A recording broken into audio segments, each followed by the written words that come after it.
BFM Business, BFM Crypto, le club. Sandra Gandour. Bonjour à tous, BFM Crypto, le club. Je suis ravie de vous retrouver pour cette émission. Comme tous les jours, à 15h, en direct pendant une demi-heure, on va parler d'agrément MiCA, de comment on fait, de ce que ça implique pour les acteurs du secteur. Mais on parlera aussi de stablecoin et de Donald Trump. On commence la semaine. Il y a énormément de sujets à évoquer aujourd'hui avec Pauline Armandet, journaliste crypto à BFM Business. Bonjour Pauline. Bonjour. Ravie de vous retrouver sur ce plateau. Benjamin Messica est avec nous également, directeur juridique et conformité chez Vincelian. Bonjour. Bonjour Benjamin.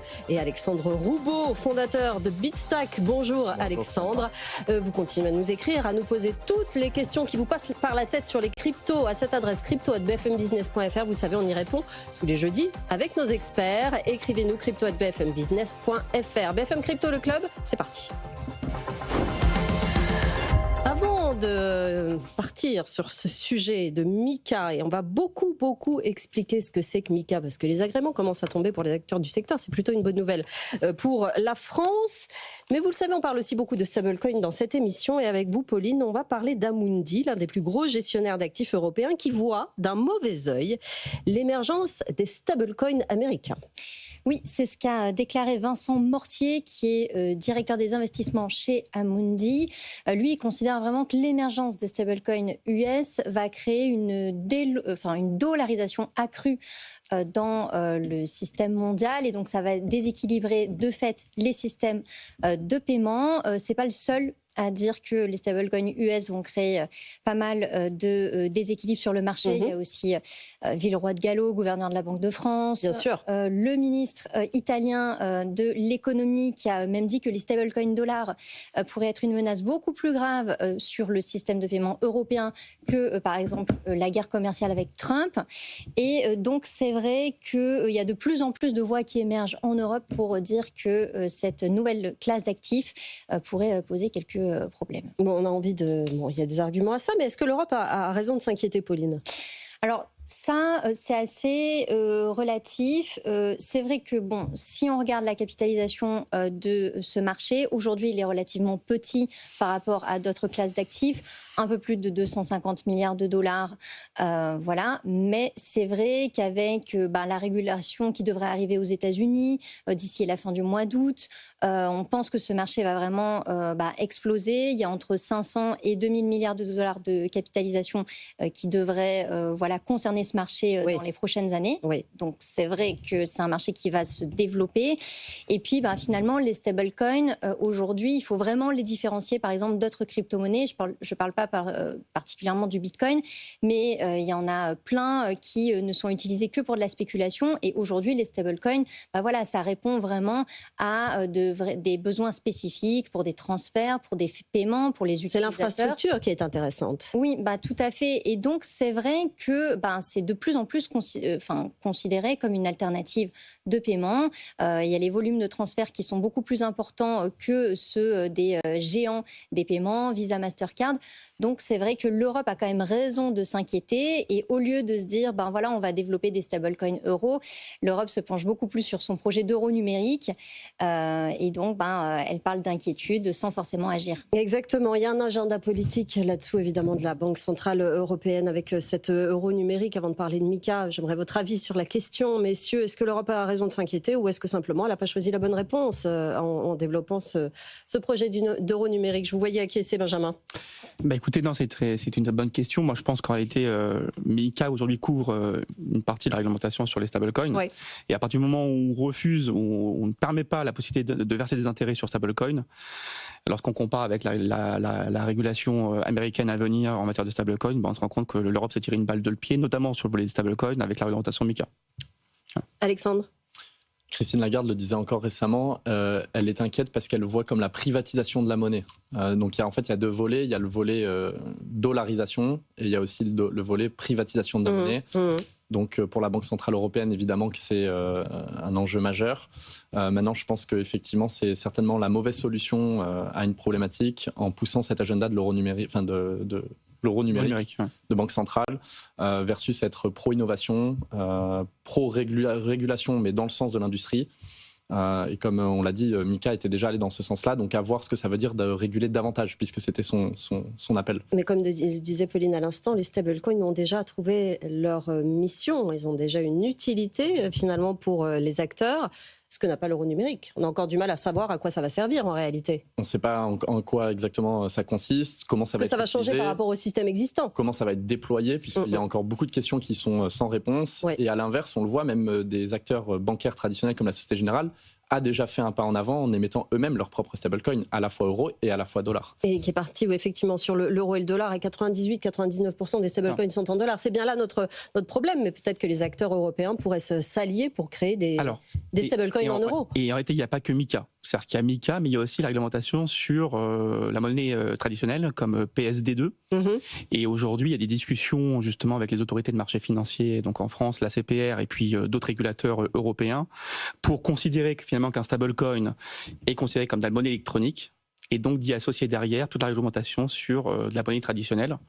Et potentiellement, à terme, tous les détenteurs de stablecoin ou ceux qui en réalisé proposent des transferts sur stablecoin devront notamment obtenir un MiCA pour pouvoir opérer sur actifs numériques en France et dans l'Union européenne, mais également peut-être à terme devoir obtenir une autre licence qui s'appelle PSP, prestataire de services de paiement ou agent PSP, pour pouvoir utiliser et conserver, voire transférer des stablecoins au sein de l'Union européenne. Voilà, donc là, clairement, on se tire une balle dans le pied. Voilà, aux États-Unis, on innove, et en Europe, on régule, on durcit les règles. Et évidemment, c'est pas ce débat-là qui va nous faire penser le contraire. Ça nous amène à Mika. Et ça nous amène à cette bonne nouvelle, quand même. Alexandre Roubon, on est drôlement content que Bitstack ait cet agrément Mika. C'est arrivé la semaine dernière. C'est arrivé lundi. Quatrième acteur en France. Le quatrième acteur, c'est effectivement une étape majeure pour Bitstack, dont on est très fiers. On a travaillé très dur depuis presque plus d'un an. Donc ça a été un énorme projet que d'ailleurs ma directrice de la conformité, Sandrine Lebeau, a mené avec un professionnalisme remarquable et toute l'équipe d'ailleurs qui a travaillé dessus. Mika, c'est deux choses. C'est pas seulement un cadre réglementaire auquel on répond à des obligations très strictes en termes de blanchiment d'argent, enfin de lutte contre le blanchiment d'argent, d'obligations en termes de fonds propres, de transparence, etc. Mais aussi un vrai label de confiance envers nos utilisateurs, envers nos partenaires, sur le sérieux de la société en termes, encore une fois, de sécurité, notamment sur la protection des fonds des clients, et aussi un vrai label de confiance sur nos ambitions à échelle européenne, puisqu'aujourd'hui Bitstack a pour ambition pas uniquement d'être une société française, mais une société européenne pour desservir tous les pays membres de l'Union européenne. On va revenir dans un instant avec vous, Benjamin, sur ce que ça nécessite pour les entreprises du secteur de devoir se conformer et d'obtenir et de demander cet agrément Mika. Vous nous rappelez ce que faisait Bitstack au départ, à la création en 2022 ? Alors Bitstack au départ, c'était, et c'est toujours l'application la plus simple pour quelqu'un qui souhaite épargner et investir en Bitcoin pour la première fois. On a notamment été connu dès les débuts de Bitstack par cette mécanique de l'arrondi automatique qui permet effectivement à n'importe qui de connecter son compte bancaire à l'application, n'importe quel compte bancaire, Crédit Agricole, Société Générale, et d'arrondir toutes ses dépenses à l'euro supérieur pour investir automatiquement la petite monnaie en Bitcoin. Donc je dépense avec ma carte Crédit Agricole pour un café 2,60 €. Bitstack va arrondir à 3 €, prélever les 40 centimes et les investir, les convertir automatiquement en Bitcoin. Donc c'est une façon, comme le disent nos utilisateurs, indolore d'investir en Bitcoin en prenant peu de risques et en investissant des petits montants pour démarrer. Et ensuite, aujourd'hui, Bitstack, c'est plus, on peut épargner de manière régulière. C'était le produit d'appel, maintenant vous avez développé d'autres produits. On peut acheter du Bitcoin de manière instantanée à partir de 1 €, on peut le revendre, on peut déposer et envoyer du Bitcoin directement depuis l'application, et on peut épargner de manière régulière, tous les jours, toutes les semaines ou tous les mois, du montant de son choix. Combien d'utilisateurs vous avez aujourd'hui chez Bitstack ? Alors aujourd'hui, on a aidé plus de 200 000 Français à épargner et investir plus de 200 millions d'euros en Bitcoin. Donc on a fait un beau petit chemin, sachant qu'on a lancé l'application officiellement il y a maintenant, et je pense qu'on est à quelques jours près, il y a 3 ans. Donc ça va vite, effectivement, et ça c'était une étape obligatoire. Ce que j'aimerais bien savoir, c'est maintenant qu'il ait obtenu cet agrément et que ça a demandé des mois finalement de concentration sur cette partie-là, on pense à quoi après ? On développe sa stratégie, ça ouvre des portes ? Alors oui, d'abord c'est venir renforcer la marque Bitstack.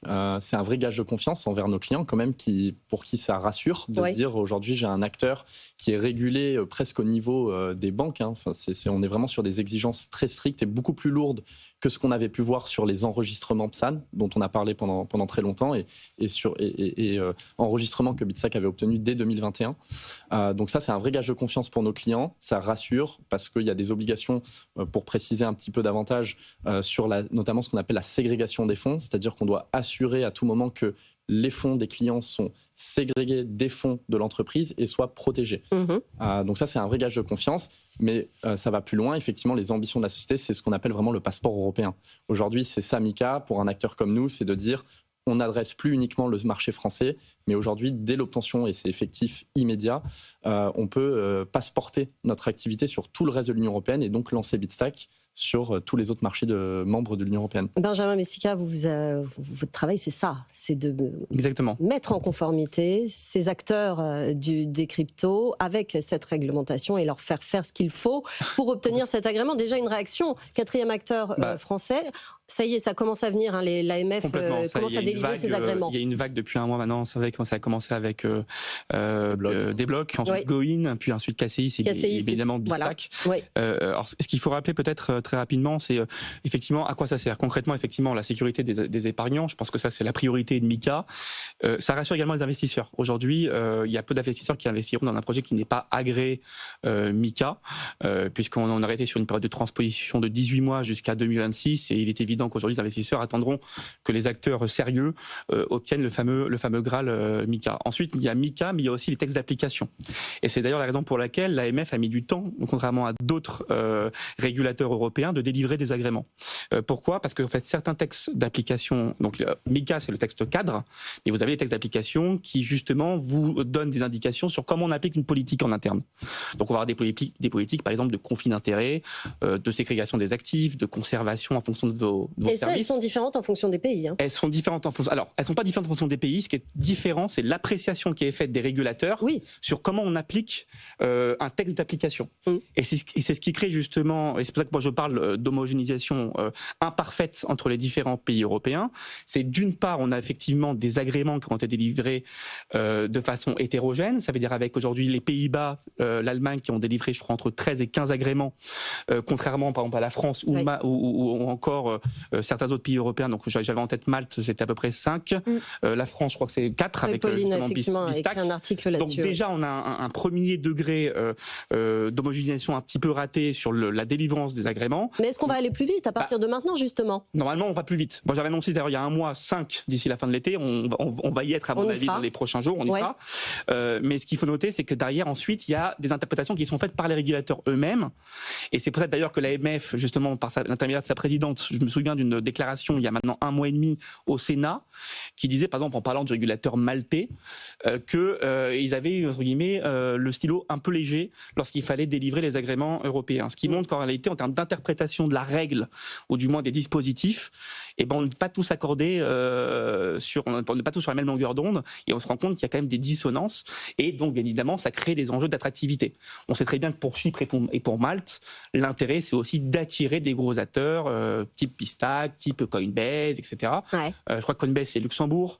D'autres OKX, je crois qu'ils ont misé sur Malte. Ça prouve bien que c'est un enjeu d'attractivité et qu'il faut concilier, bien évidemment, exigence en matière de protection des investisseurs, mais également enjeu d'attractivité pour les acteurs. On est d'accord et vous l'avez dit Alexandre, qu'une fois qu'on l'a, ça rassure les partenaires, ça rassure les investisseurs. Moi, j'aimerais bien quand même que vous me répondiez avec honnêteté sur ce que ça coûte à la boîte d'arriver. Vous allez y répondre tous les deux. Mais même si c'est très bien et vous êtes très content et que c'est une vraie libération pour vous, cette année, elle a ressemblé à quoi en termes d'énergie, en termes d'investissement, en termes de personnel pour bosser uniquement sur ce dossier et pas le développement commercial, par exemple?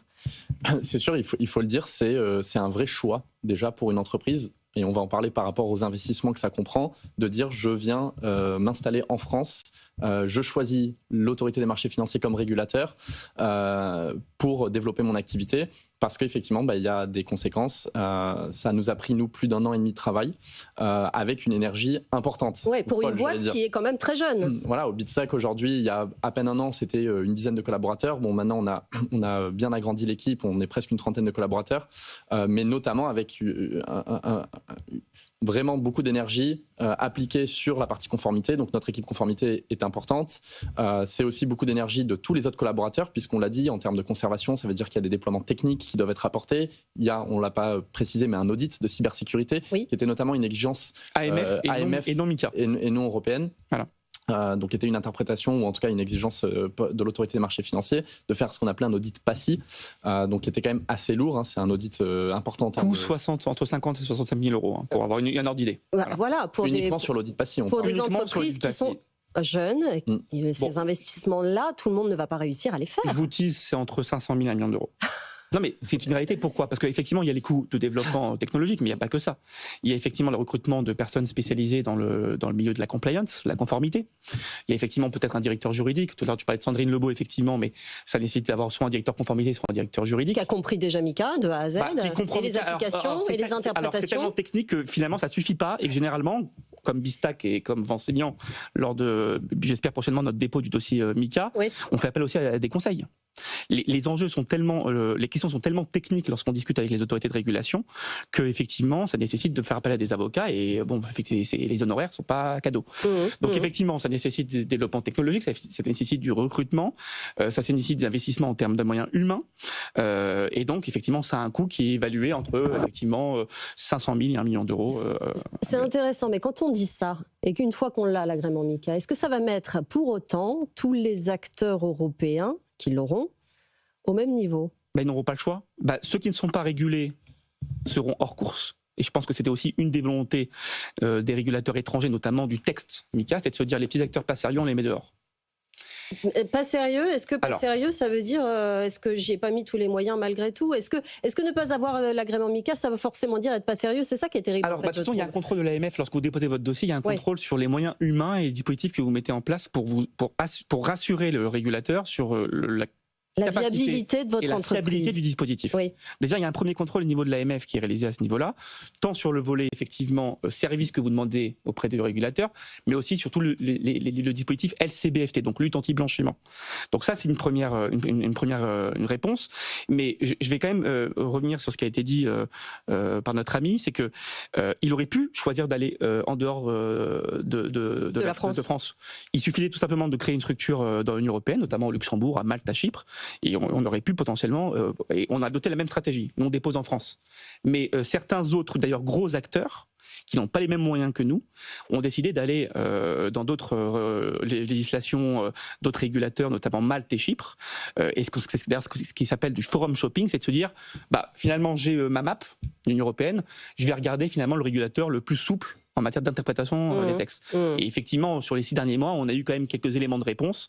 Et effectivement, nous, on a fait le choix, malgré tout, de maintenir nos demandes en France. Mais à terme, vous parlez à une clientèle qui est notamment très française. Et c'est vrai que c'était important pour vous, Alexandre, de rester sur le marché français, en tout cas d'avoir cet agrément en France. Tout à fait. Le marché français, c'est notre marché. Alors, c'est notre unique marché aujourd'hui, ça restera de toute façon notre marché principal, parce que c'est un marché important.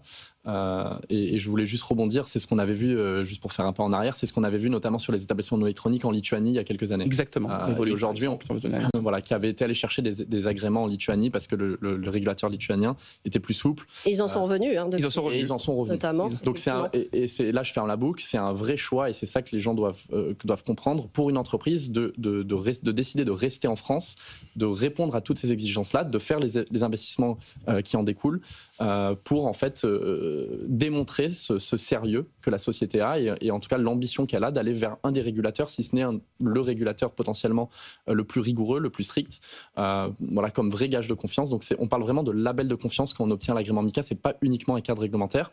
Et on ne parle pas seulement de 500 000 euros à 1 million d'euros, je pense que là c'est le billet, le ticket d'investissement pour l'obtenir, mais ensuite il y a toutes les charges associées pour appliquer tout ce dispositif qu'on promet finalement aux régulateurs tout au long de l'activité de la société. Juste pour rebondir très rapidement, on a fait ce choix-là, mais sur les, je crois, 119 ou 109 acteurs qui sont enregistrés en France, il y a à peu près entre 15 et 20 dossiers qui sont aujourd'hui en attente au J'allais vous poser la question dans un an, à la fin de cette deadline pour MiCA, il en restera combien sur les 120? Je vais être tout à fait franc, et d'ailleurs ça a été une réponse qui a été donnée par l'AMF il y a très peu de temps. Ce qu'il est certain, c'est que les acteurs qui ne sont pas régulés au 30 juin 2026 devront soit cesser leur activité, soit devront effectivement la céder un tiers sérieux qui. Oui, c'est ça, vont une entreprendre des consolidation du secteur. Exactement. Ce qui est très bien, ce qui peut être très bien d'ailleurs. Hein. Exactement. Oui. Et deuxième élément de réponse, ce qui est à mon avis intéressant de souligner, c'est qu'aujourd'hui, vous avez vu que les banques se sont mis quand même massivement sur Mika.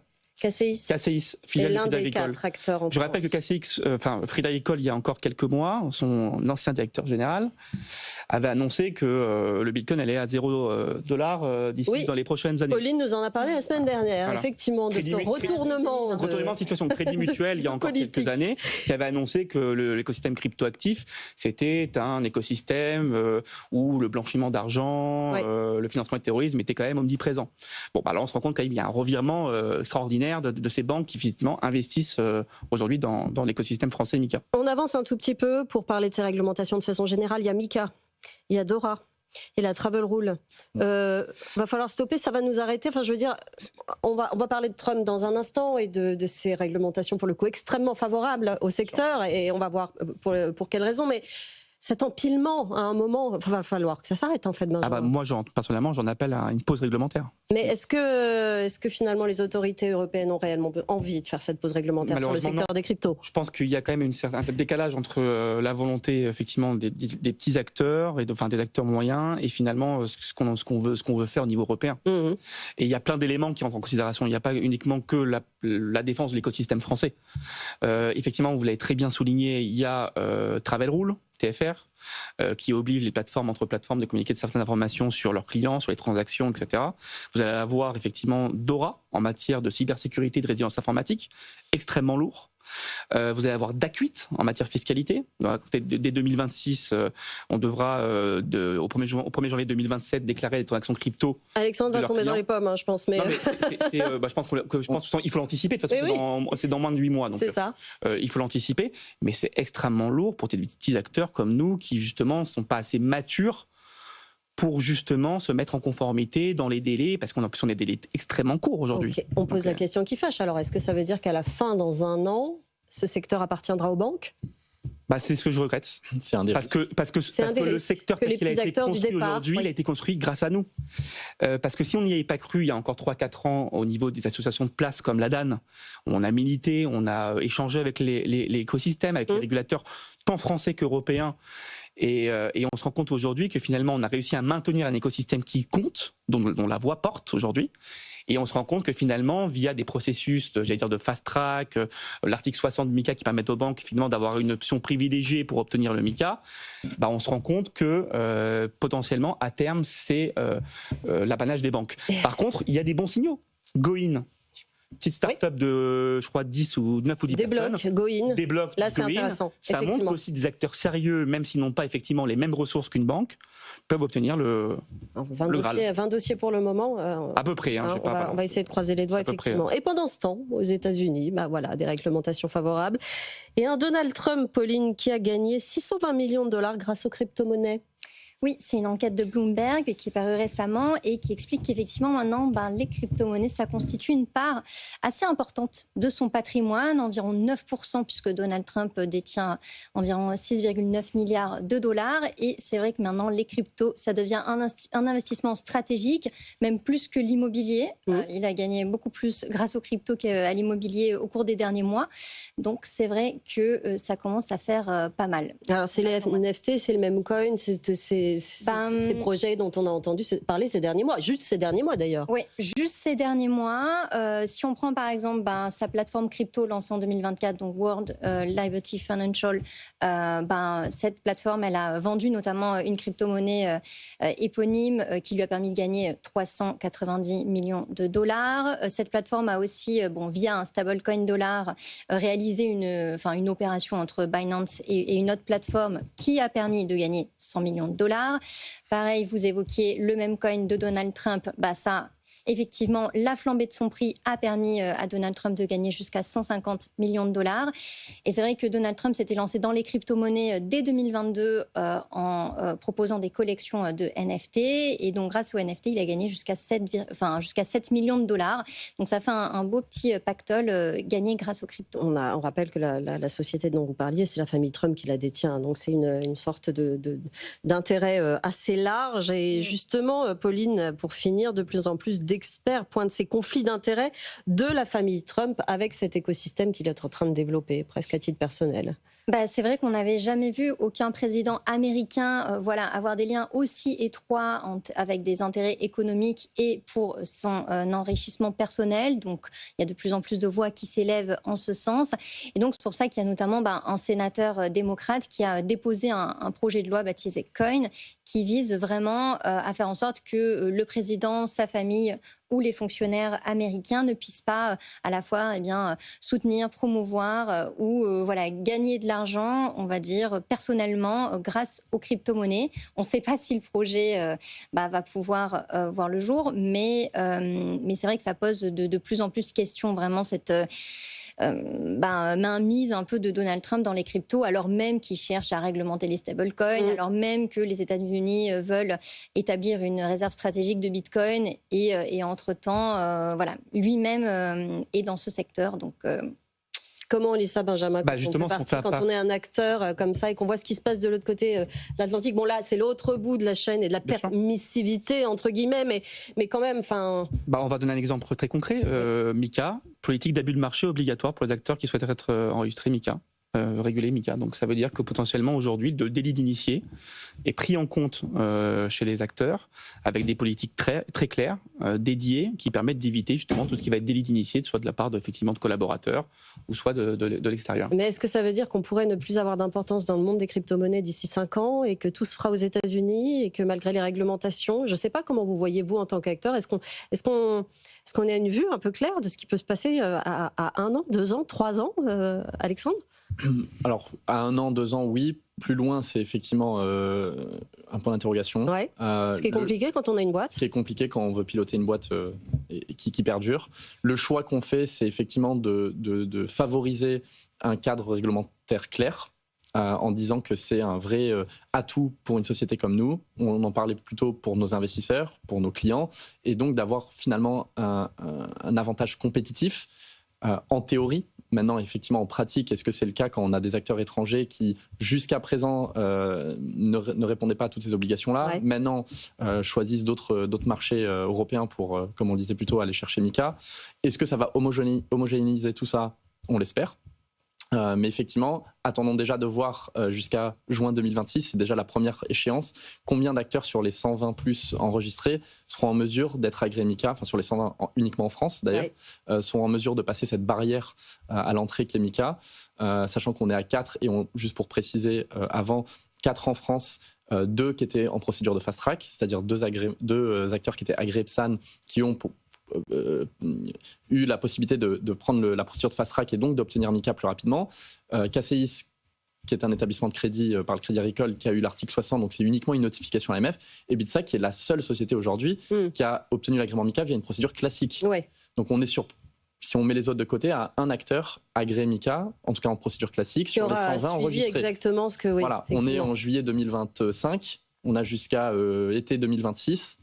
Je pense qu'il y a un vrai filtre. Et est-ce qu'il y a une volonté implicite de faire le ménage, si on peut dire ça comme ça? Peut-être. Peut-être quand même. En tout cas, ça va être compliqué pour beaucoup d'acteurs, et surtout les petits et moyens acteurs. 30 secondes, Benjamin. Oui, très rapidement. En fait, si on va avoir une approche assez comparative de ce qui se fait effectivement en Europe, aux États-Unis, et par exemple, pour le coup, moi, je connais un petit peu le régime applicable aux Émirats Arabes Unis, notamment à Dubaï, avec le régulateur dédié aux cryptoactifs qui s'appelle VARA. Aux États-Unis, ce qui est sûr, c'est qu'aujourd'hui, on est en cours de régulation, mais avec une approche très, proactive, où justement, Vancelian a été convoqué d'ailleurs par la SEC pour justement discuter et échanger sur un cadre réglementaire qui soit favorable aussi aux acteurs. Je pense que la prochaine étape en Europe, ça va être la finance décentralisée. Je sais que les autorités, notamment européennes, travaillent sur ces questions et ça va être un gros sujet. Et très rapidement, quand on compare avec les Émirats Arabes Unis, on sent qu'il y a quand même une approche très collaborative avec les acteurs, où on essaie de comprendre les business models et ensuite d'adapter la régulation en fonction des business models des acteurs. Oui, ça c'était une bonne idée de le faire dans cet ordre-là, effectivement. Merci à tous les trois. Cette conversation pourra la continuer évidemment dans une prochaine émission. Pauline Normandé, journaliste crypto BFM Business, Benjamin Messica, directeur juridique conformité chez Vancelian, et Alexandre Roubaud, fondateur de Bitstack. Merci à tous les trois d'être venus dans cette émission. Je vous laisse entre les mains de BFM Bourse. Bonne journée sur BFM Business. BFM Business, BFM Crypto, le club.